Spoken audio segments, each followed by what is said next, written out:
तत्व या एलिमेंट क्या है, धातु, अधातु, उपधातु, यौगिक आदि के बारे में 8th, 9th, 10th और जीके साइंस में काफ़ी कुछ दिया है।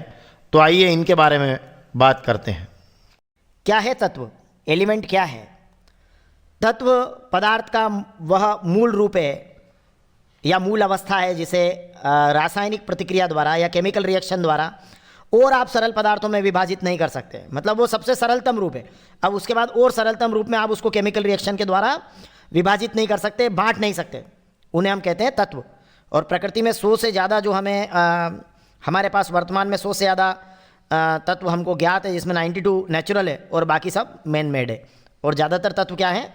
ठोस हैं। अब तत्वों के वर्गीकरण की बात करें तो तत्वों के वर्गीकरण में हम देखते हैं धातु, मेटल, अधातु नॉन मेटल और उपधातु मेटलॉइड। तो ये तत्वों के हमारे प्रकार या वर्गीकरण इस आधार पर हम तत्वों का कर सकते हैं कि ज़्यादातर जो तत्व है वो इन रूपों में हमें मिलते हैं। तो अब हम बात करें अगर धातु की, और धातु अधातु में हम इसके साथ अंतर भी देख लेंगे और जानने का प्रयास करेंगे कि ये किस तरह का व्यवहार करते हैं। जैसे भौतिक गुणों के आधार पर अगर अपन देखें तो भौतिक गुणों में देखिए कि धातुओं में आघात वर्धनीयता का गुण पाया जाता है। वो गुण अधातुओं में नहीं पाया जाता। क्या होता है आघात वर्धनीयता का गुण? धातुओं को पीट कर उसकी क्या बना सकते हैं? चादर बना सकते हैं। तो ये आघात वर्धनीयता का गुण है। धातुओं में होता है, अधातुओं में नहीं होता। धातुओं में तन्यता का गुण होता है। तन्यता का मतलब क्या है कि धातुओं से क्या कर सकते हैं हम? लंबे लंबे तार बना सकते हैं, तार खींच सकते हैं। तो ये तन्यता का गुण है, अधातुओं में नहीं होता।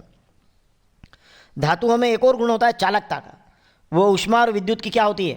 चालक होती है। और सर्वोत्तम चालक कौन है? चांदी जो है वो सर्वोत्तम चालक है। धातुएं कठोर होती हैं। धातुओं में कठोरता का गुण भी होता है। पर एक धातु ऐसी है जो द्रव है। कौन सी है वो? पारा द्रव धातु है। और धातुएं लस्टरियस होती है। मतलब धातुओं में क्या होती है? चमक होती है। तो ये धातुओं के जो 5 गुण हैं, ये धातु और अधातु के भौतिक गुणों में अंतर के रूप में भी आप लिख सकते हैं। और इनको याद करने का सबसे बढ़िया तरीका ये है कि 4 बार ता और 1 बार क से आप इसको याद रख सकते हैं कि देखिए ता और ता, इन 4 जो हमारे शब्द हैं इनके पीछे ता लगा है और आखिरी शब्द के पीछे क लगा है।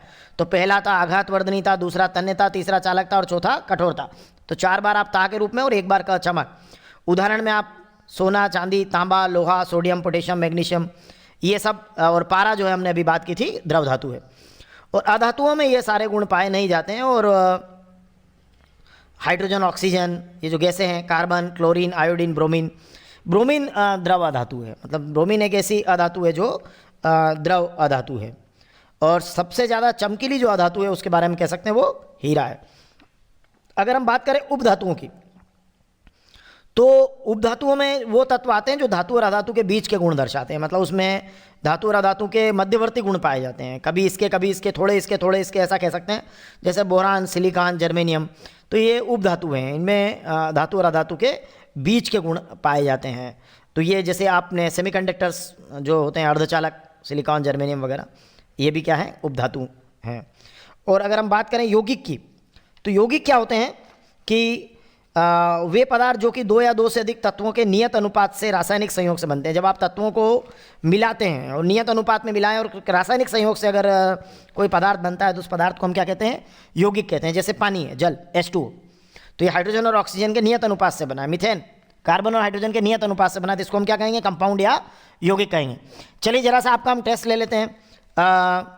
द्रव धातु कौन सी है? पारा। वेरी गुड, बहुत बढ़िया। और मिट्टी के तेल में किसको रखते हैं?